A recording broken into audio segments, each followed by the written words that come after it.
Afternoon, and welcome to this program, The War to End All Wars. Of course, we know that not to be the case about World War I. This is a quote that was written by the great British futurist writer H.G. Wells soon after World War I broke out. This was published in August of 1914. He wrote, "This is already the vastest war in history. It is a war not of nations, but of mankind. It's a war to exorcise a world madness and end an age. For this is now a war for peace. It aims straight at disarmament. It aims at a settlement that shall stop this sort of thing forever. Every soldier who fights against Germany now is a crusader against war. This, the greatest of all wars, is not just another war, it is the last war." If only that had been true. Hindsight, of course, paints a very different picture. In words that are often quoted and sadly true, the great American diplomat and historian George Kennan, in his detailed study of the World War I years, called the outbreak of war in August 1914, quote, "the great seminal catastrophe of the 20th century." World War I was, of course, a global war originating in Europe, lasting from July 28, 1914 to November 11th, 1918. More than 70 million military personnel were mobilized. In one of the longest wars in history, over 9 million fighters and 7 million civilians died as a result of the war, including the victims of some genocides. This casualty rate was exacerbated by newly available technological and industrial sophistication, and also the tactical stalemate that was caused by trench warfare, something new. And it was virtually unprecedented in the slaughter and carnage and destruction that it caused. As Winston Churchill said, both sides, victors and vanquished, were ruined. The trigger for the war, of course, was the assassination of Archduke Franz Ferdinand of Austria, the heir to the throne of Austria-Hungary, by a Bosnian Serb nationalist on the 28th of June, 1914. Austria responded with an ultimatum to the Kingdom of Serbia, and this set off a diplomatic crisis. Over the weeks after the assassination in Sarajevo, one great European power after another was dragged into the war. The Central Powers of Germany and Austria-Hungary were pitted against what was called the Entente of France, Great Britain, and Russia. And eventually, Italy and Japan joined the Allied powers, while the Ottoman Empire and Bulgaria joined the Central Powers. One great power sat it out for quite some time. No American troops had ever fought in Europe before, but after the sinking of 7 US merchant ships by German submarines, and the revelations that Germans were trying to get Mexico to declare war on the US declared war on Germany on April 6, 1917, after a long period of trying to stay out of it and keep the peace. So World War I was one of the great watersheds of 20th century geopolitical history. It led to not only these horrible deaths in and out of battle, but to the collapse of 4 great multinational empires, to the Bolshevik Revolution in Russia, to many years of more violence, a crisis of democratic government, the rise of fascism, Hitler's assumption of power in Germany, and then, of course, a new and even more terrible World War II. It introduced chemical weapons, tanks, airborne bombings.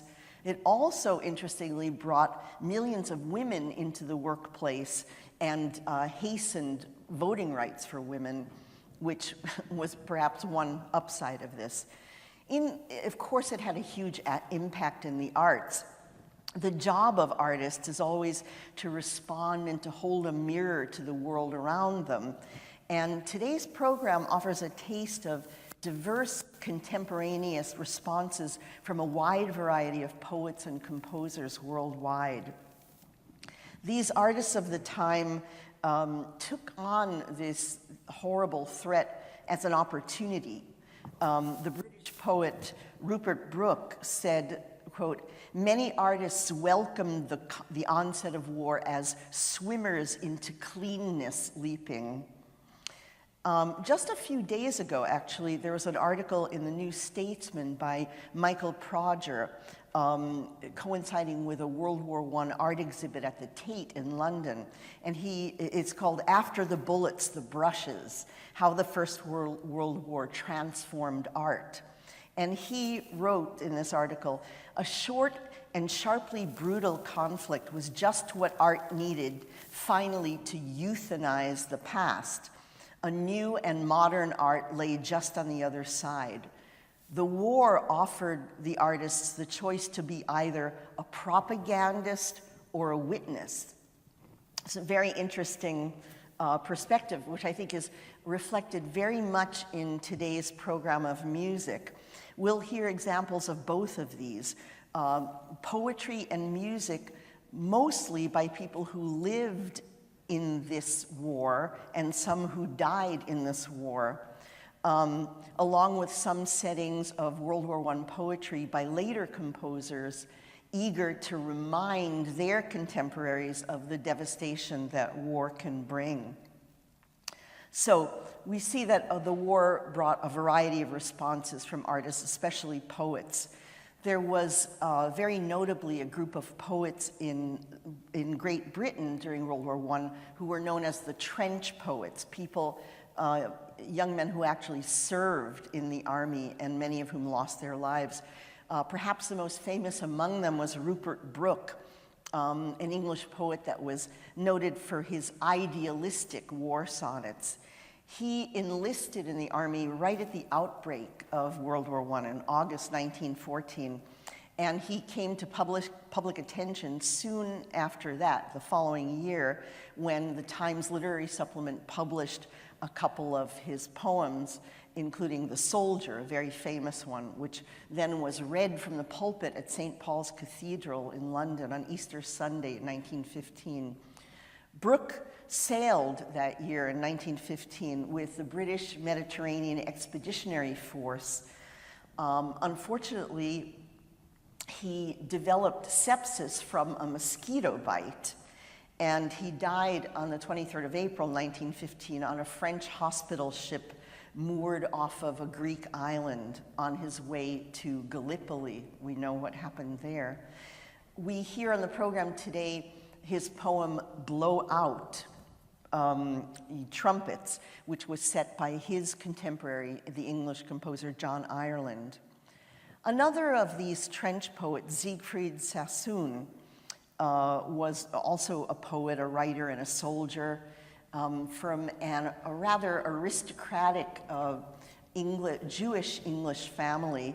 He was decorated for his bravery on the Western Front, but he became a focal point for dissent within the armed forces because he made a lone protest against the continuation of the war in his Soldiers' Declaration of 1917.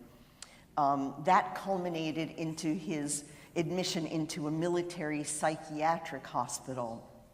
So Sassoon was a poet who caught the mounting anger and the sense of waste as the war continued. He's best remembered for angry and compassionate poems, avoiding the sentimentality and the jingoism of many other war poets. He wrote about the horror and brutality of trench warfare, and he contemptuously satirized generals and politicians and even churchmen for their blind support of the war. We hear one of his poems set to music by the today's contemporary composer in this recital, composer called John Wood. Another of the important British trench poets was Isaac Rosenberg, perhaps the most original of these poets, born in Bristol, England, of Russian Jewish immigrants and settled in London's Jewish ghetto. His poems are characterized by a real unique combination of compassion and stoicism and irony. With the war in Germany heating up, he decided to enlist and was sent to the Western Front in 1916 as a private. And in April 1918, while he was on night patrol in France, he was killed in battle, and his body was never recovered. He's represented in today's program by a song by the late 20th century American composer Hugo Weisgall, which is a chilling portrait of a dying soldier. Wilfred Owen was another one of these trench poets, British trench poets. His war poetries on the horrors of trenches and gas warfare was very influenced by the poetry of Siegfried Sassoon. And it, like Sassoon's poetry, stood in stark contrast to the public perception of war at the time and the sort of confidently patriotic verses written by earlier poets like Rupert Brooke. Wilfred Owen wrote almost all of his poems in slightly over a year between August 1917 and September 1918. And shortly after that, in November 1918, he was killed in action at the age of 25, just a week before the armistice. He's represented in today's recital by an excerpt from Britten's War Requiem, written after World War II. But obviously his poetry still resonated. And his poem that we'll hear today is an ironic retelling of the biblical story of Abraham and Isaac. Another of the trench poets, a Scottish poet, Charles Hamilton Sorley, is represented by the other John Wood song. Sorley was in Germany in 1914 when the war broke out, and he was interned in a prison for one night in Germany, but then made his way back to England, enlisted in the army, served in the trenches in France, and was killed in the Battle of Loos at the age of 20. And much of his poetry was discovered in his kit bag after his death. Because of the time that he had spent in Germany, his attitude towards the war was very conflicted. And so in the small body of poetry that he left, we find it ambivalent, ironic, and quite profound. Another of these trench poets, Frederick William Harvey, an English poet and broadcaster and also lawyer, he was great friends with the composer Ivor Gurney, and the song that we hear today is a collaboration between the two of them. I'm homesick for my hills again. It's called In Flanders. Harvey joined up just 4 days after the UK declared war on Germany.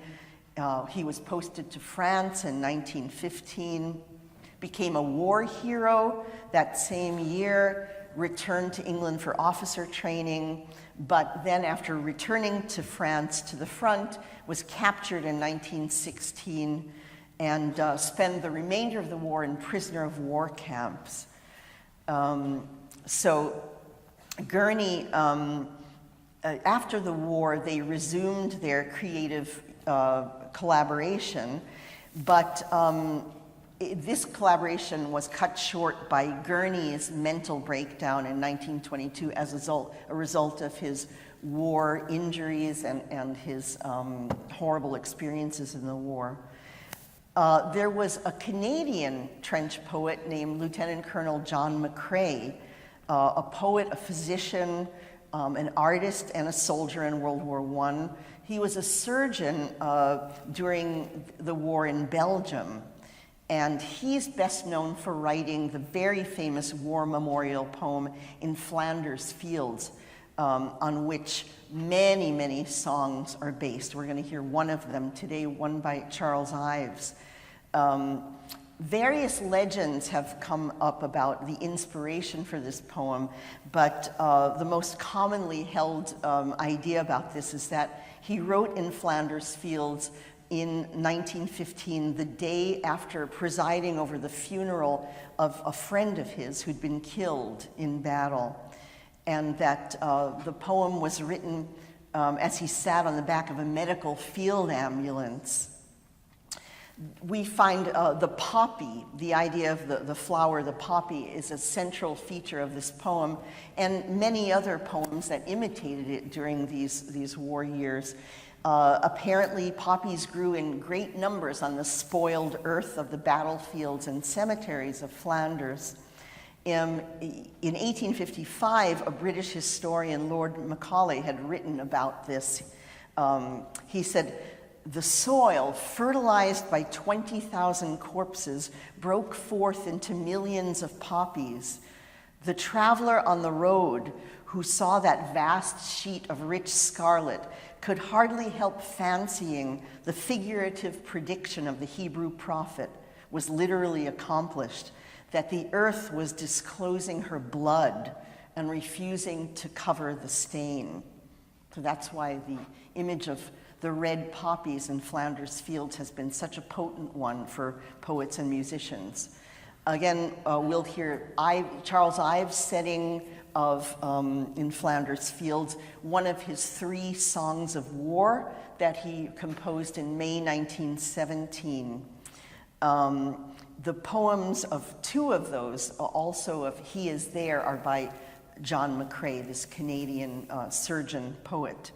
And in all 3 of the Ives songs of war that we will hear today, He Is There, Tom Sails Away, which is based on his own text, and in Flanders Fields, we see displayed Charles Ives' well-known habit of borrowing tunes, very often patriotic tunes, popular tunes, and in these he uses a lot. And see if you can pick them out. You're going to hear America, the battle cry of freedom, Columbia, the gem of the ocean, the Marseillaise, Reveille, taps, so many things over there.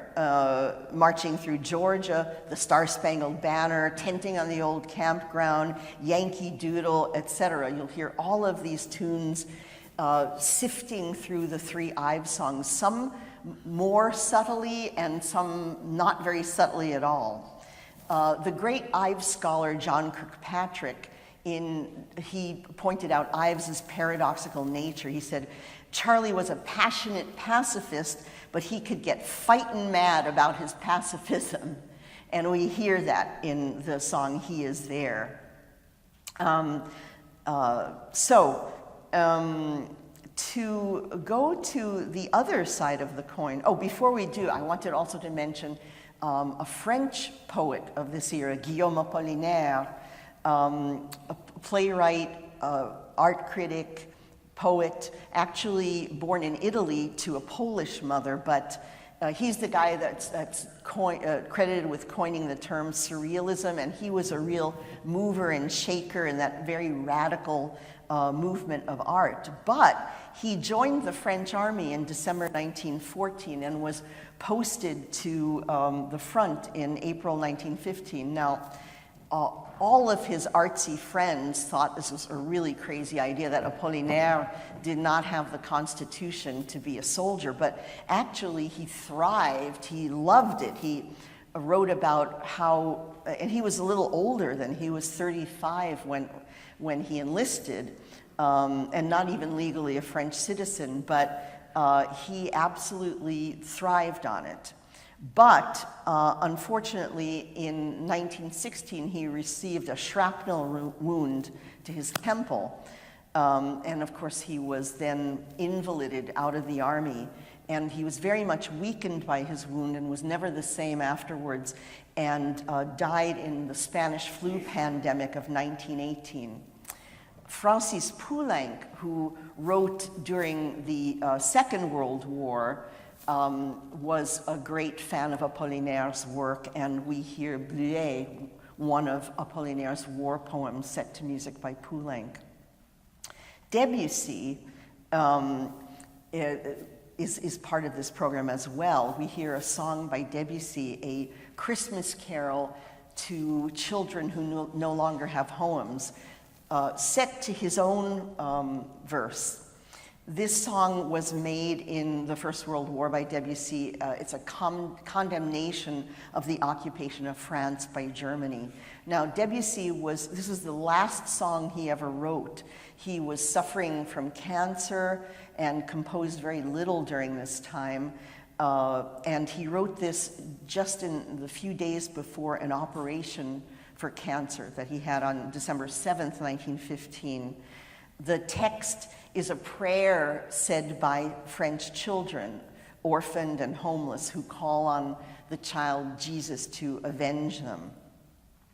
We also get here one glimpse at the German perspective, poetry by Hermann Hesse, a poem set to music by his contemporary Walter Braunfels, who was an army, he enlisted in the army in 1915, was wounded at the front. Braunfels' music is very redolent of, he was sort of an heir to Strauss and Mahler and Wagner, and we hear that very much in his music, which is set to a very beautiful poem by Hermann Hesse about, it's a poem of a soldier elegizing a fellow comrade who has died in battle. And also, we have a very interesting perspective here, a poem set to music by Manuel de Falla, a Spanish composer, by his contemporary Maria Lejaraga. We have a female poet here represented, a very haunting plea, also a prayer to the Virgin Mary to spare her son from being a soldier. Maria Lejaraga was known as a dramatist, translator, and a politician, great political activist in the cause of feminism, actually. Then we come to a very different side of the program. We have songs interspersed throughout which are the products of what's known as Tin Pan Alley, which, as you may know, is named for a small street in Chelsea in New York, but was the center of the music, popular music industry in the US during the late 19th century and early to mid 20th century. It's where all the popular music publishers were, and there were what they called song pluggers, performers who would come and try to plug their songs to be published by this different publisher. And this represents the role of artists as morale boosters. While other artists were busy chronicling the tragedies and sorrows and so on of the war, these Tin Pan Alley artists were trying to boost the spirits of the public, both in the US and in England, and keep them going, keep their spirits up through these terrible war years. The most famous of these certainly was George M. Cohan, very famous American composer, Yankee Doodle Dandy and all of that. And here we have it certainly is the most famous patriotic song of World War I, Over There. And so famous, as a matter of fact, that you will hear it quoted in several other songs in this program. It's thought that the song was written in 1917, the year that the US entered World War I and began sending troops to Europe. Cohan said that this song, the words and the music, came to him while he was traveling by train shortly after the US declared war on Germany. It was introduced in 1917, sung at a Red Cross benefit, and was copiously recorded immediately. Very famous recording by Enrico Caruso. So another one of these Tin Pan Alley songs that we're going to hear today is called I Didn't Raise My Boy to Be a Soldier. And we're presenting that sort of as the flip side of the Spanish song, which is the plea to the Virgin Mary by a mother not to let her boy be a soldier. And this is a very feisty anti-war song that was influential in the pacifist movement in the US before it entered World War I. It was a hit in 1915, but actually became quite less of a hit once the Americans did enter the war. But it very much, it was a bestseller when it first came out, and established the American idea of pacifism as a political reality. The lyricist was a guy called Alfred Bryan, a Canadian lyricist. The composer was an American composer called Al Piantadosi. He was a big publisher in Tin Pan Alley, and was known as Ragtime Al. He played piano in saloons and vaudeville houses and became a songwriter. Then we have a song, another Tin Pan Alley song, If He Can Fight Like He Can Love, Good Night Germany, which is, as you can see, a lighthearted comic song composed by a fellow called George Meyer in Boston, a Tin Pan Alley songwriter. And then another, so we'll hear these lighthearted Tin Pan Alley songs, and another sort of a British equivalent to these by Ivor Novello, a very popular British music hall actor and composer who was one of the most popular British entertainers of the first half of the 20th century. The song that we're going to hear, Keep the Home Fires Burning, comes from 1914. It was enormously popular as a morale booster in England during the First World War, and it was his first big hit. The text, the very moving text, was written by an American woman named Lena Gilbert Brown, who was American born and bred but relocated to London for the last 20 years of her life. And during World War I, she opened her home to soldiers and took care of them. And while she was in Great Britain, she met Ivor Novello, and they wrote this song together. Very sadly, she and her 30-year-old son were the first US citizens to become fatalities of a German air raid in London. Their home was hit by bombs that fell on the city on March 8th, 1918. So you see how these works were so personal for the people who wrote the poetry and the music. And we present them to you, hopefully, in the spirit in which they were written, and very much hope that you will both enjoy this recital and find it meaningful, and maybe someday we will see the war to end all wars. Thank you very much.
Ladies and gentlemen, welcome to the Ravinia Festival.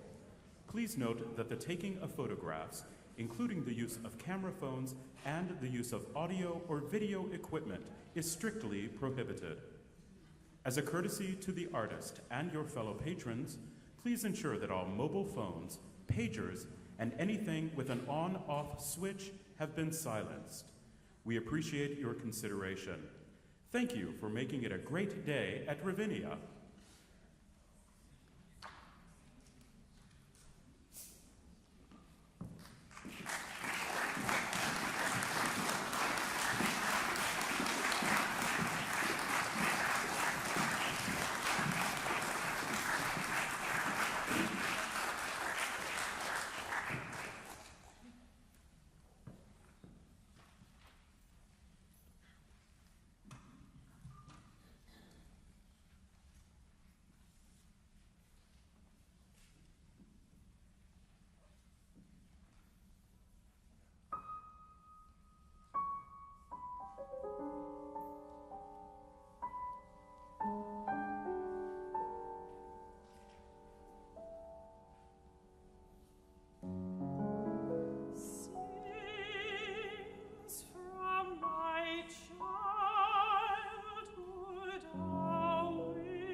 Get your gun, get your gun, get your gun. Take it on the run, on the run, on the run. Hear them calling you and me, every son of liberty. Hurry right away, no delay, go today. Make your daddy glad that he had such a lad. Tell your sweetheart not to pine, to be proud, her boys in line. Over there, over there. Send the word over there. That the boys are coming, the boys are coming. The drums rum-tumming everywhere. So prepare, say a prayer. Send the word to beware. We'll be over, we're coming over, and we won't come back till it's over there.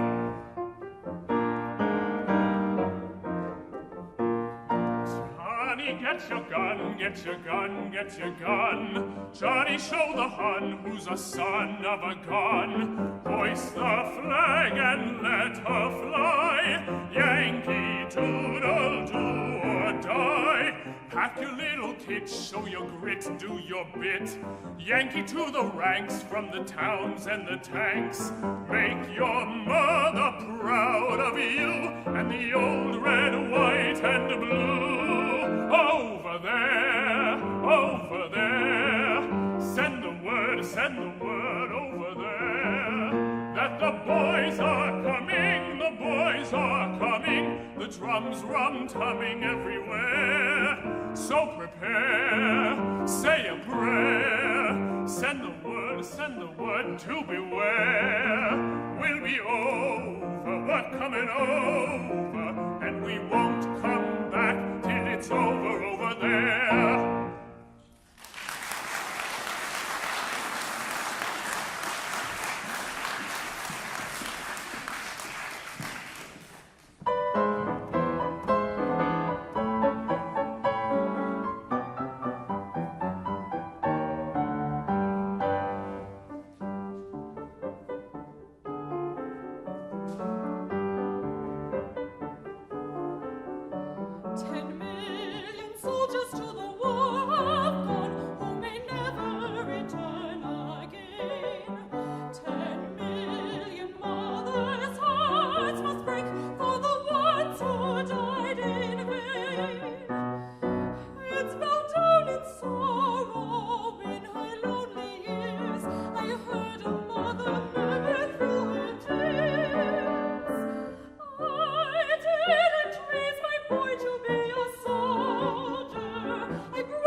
I brought him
clave the wood and went and took the fire with him and a knife.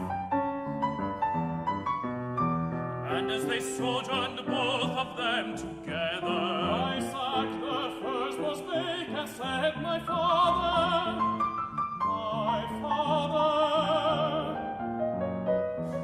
my father, behold the preparations, fine and iron.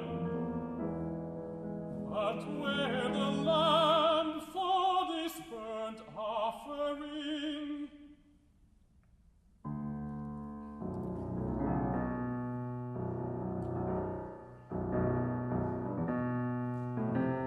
Then Abram bound the youth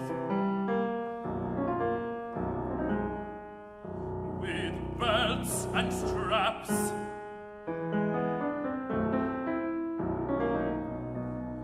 and builded parapets and trenches there,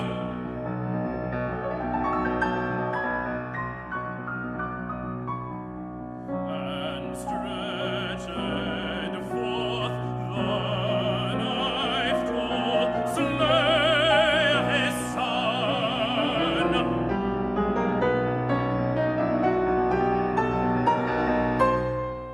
When lo,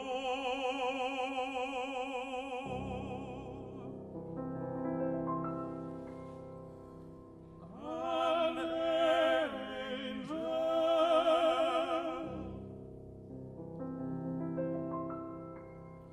called him out of heaven, saying,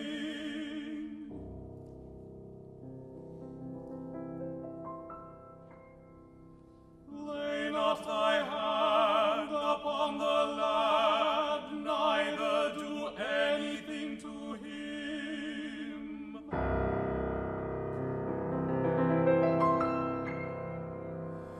Behold the ram caught in a thicket by its horns.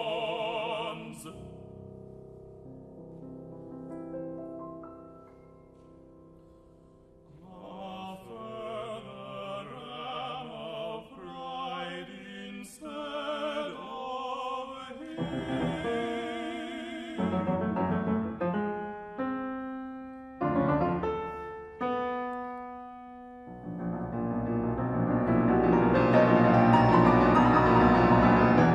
But the old man would not sow, but slew his son. And half the seed of Europe, one by one.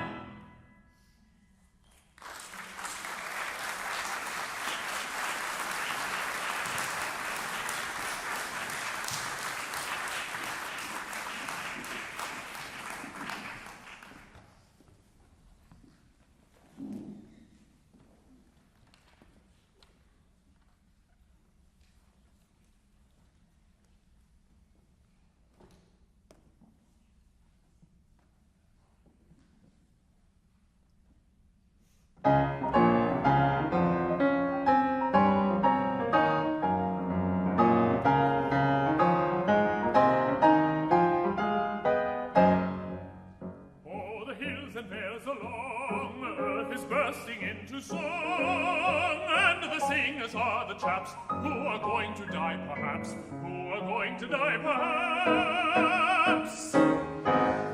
Oh, sing, marching band, till the valleys ring again. Give your gladness towards keeping, so be glad when you are sleeping.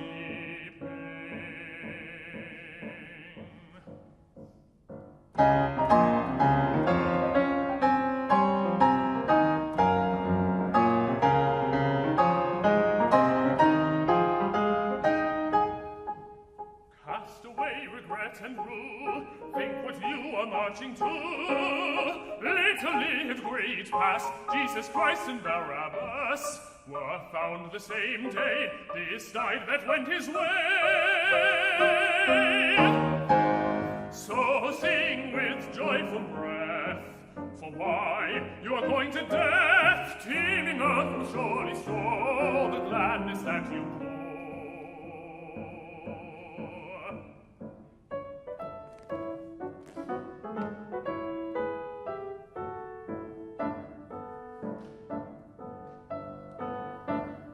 Earth that never doubts nor fears, earth that knows of death, not tears, earth that bore with joyful ease hemlock for Socrates.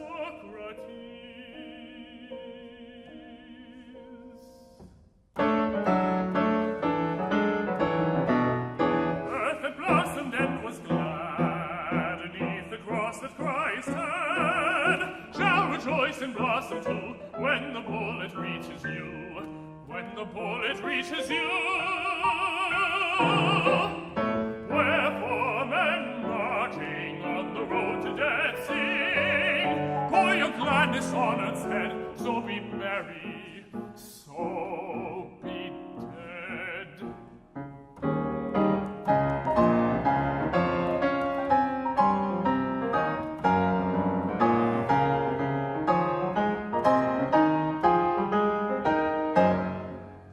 From the hills and valleys earth shouts back the sound of mirth, tramp of feet and lilt of song, ringing all the road along.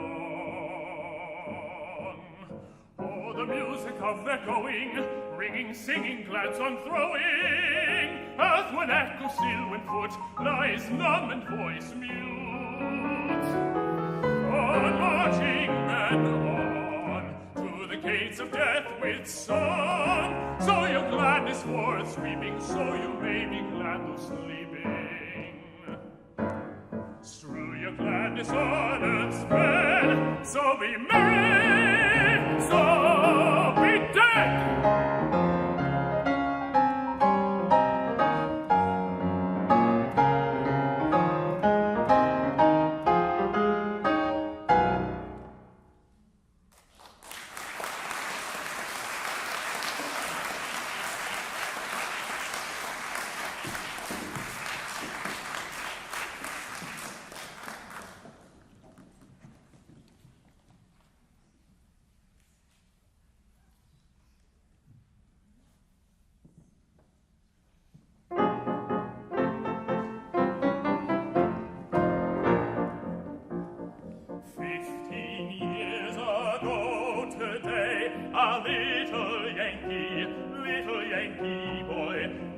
Beside his granddaddy on the Decoration Day parade, the village band would play those old war tunes, and the DAR would shout, hip hip hooray, in the same old way as it sounded on the old campground. That boy has sailed all the ocean, hooray! He is there, he is there, he is there.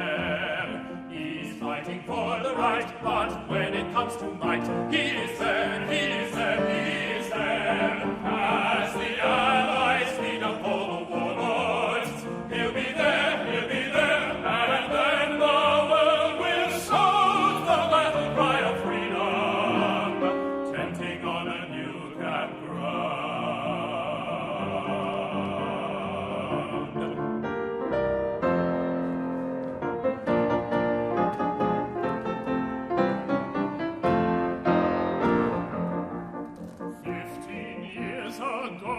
Today, a little Yankee with a German name heard the tale of 48, how his granddaddy joined Uncle Sam. His fathers fought that many evil stuff, and he will fight it now. That's right. Hip hip hooray, this is the day when he'll finish up that aged job. That boy has sailed all the ocean, hooray! He is there, he is there, he is there. He's fighting for the right, but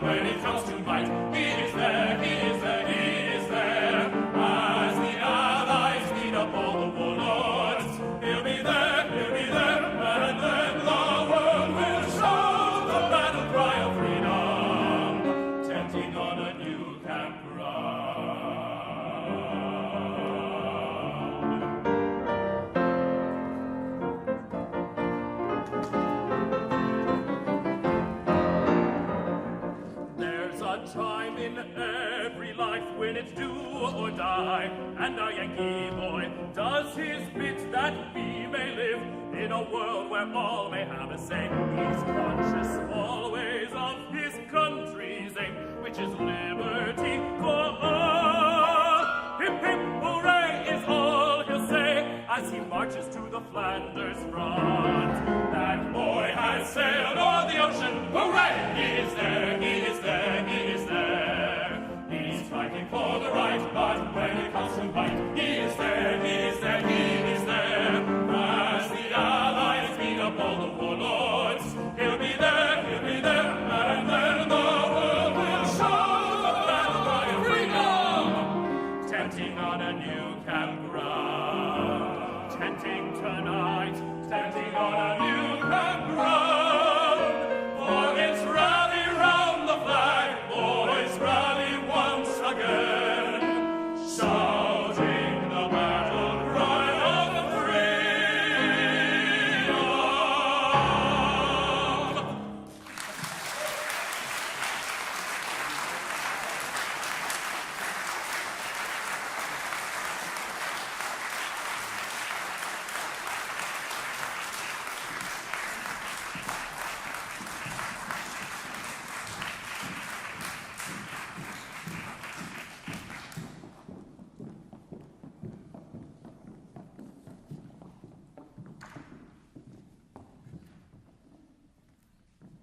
Papa est à la guerre.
trench, as he was in the park on a bench.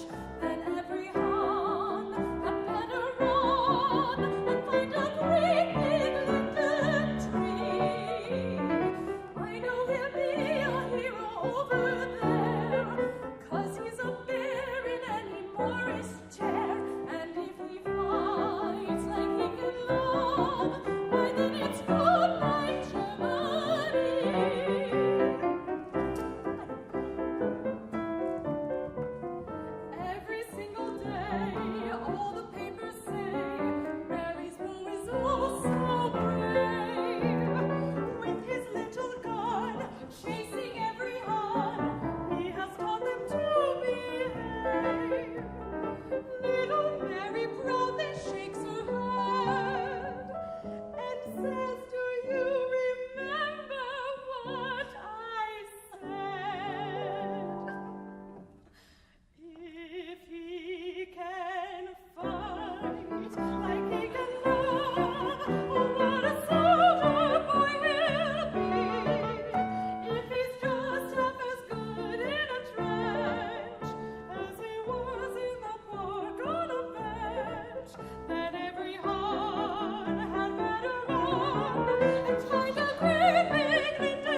has made us rarer gifts than gold. These laid the world away, poured out the red sweet wine of youth, gave up the years to be of work and joy, and that unhoped serene that men call age, and those who would have been their sons, they gave their immortality.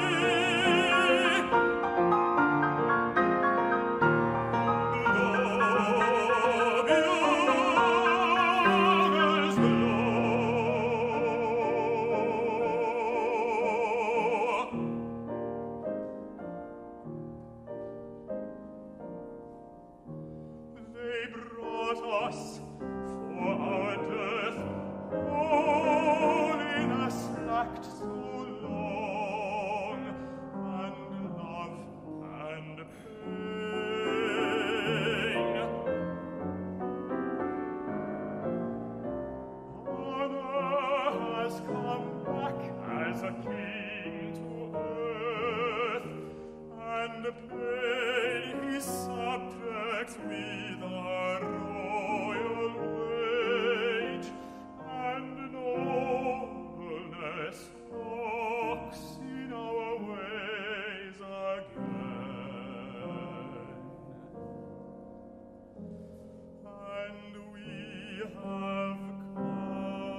Dagger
They'll soon get well.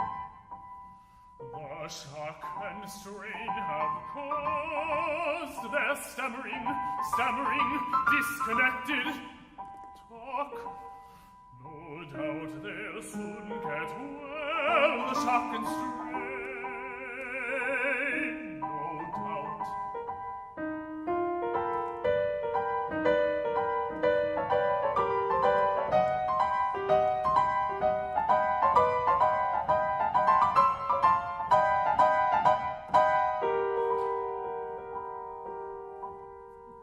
Shock and strain have caused the stammering, disconnected talk. Of course, they're longing to go out again.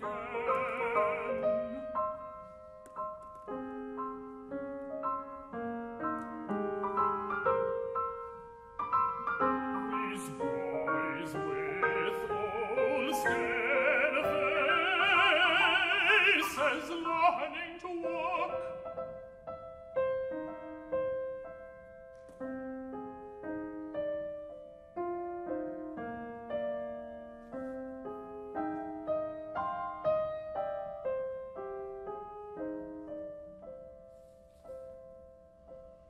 They'll soon forget their haunted nights, their cowed subjection to the ghosts of friends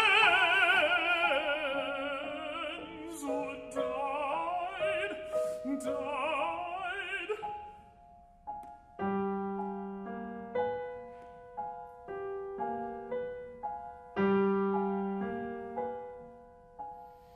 Their dreams that drip with murder, and they'll be proud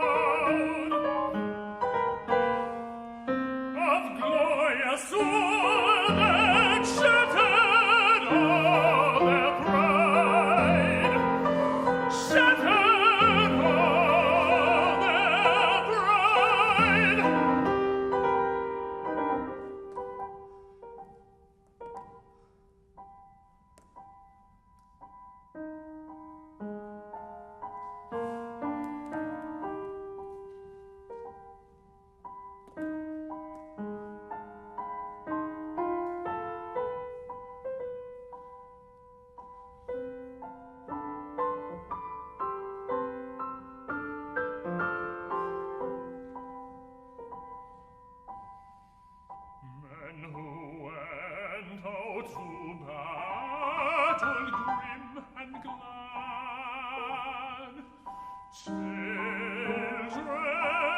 with eyes that hate you, broken and mad.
joyful after the victory's won. Liberty's flag will be flying, no matter where you may roam. And I know we'll all be happy when the boys come marching home.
Pray for peace, gentle Virgin Mary, Queen of heaven and mistress of the world.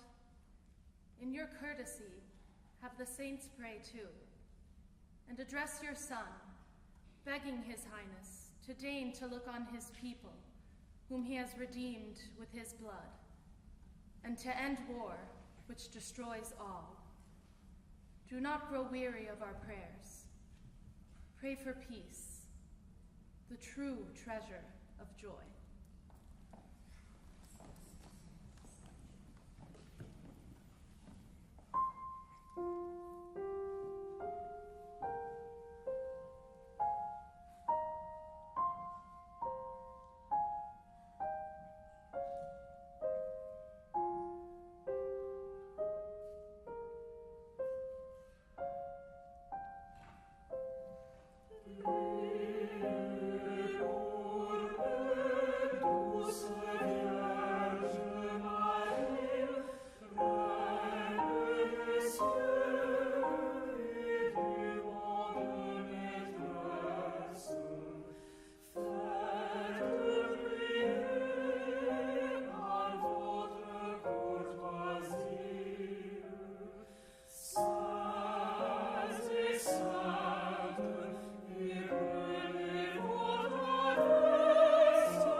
said his wife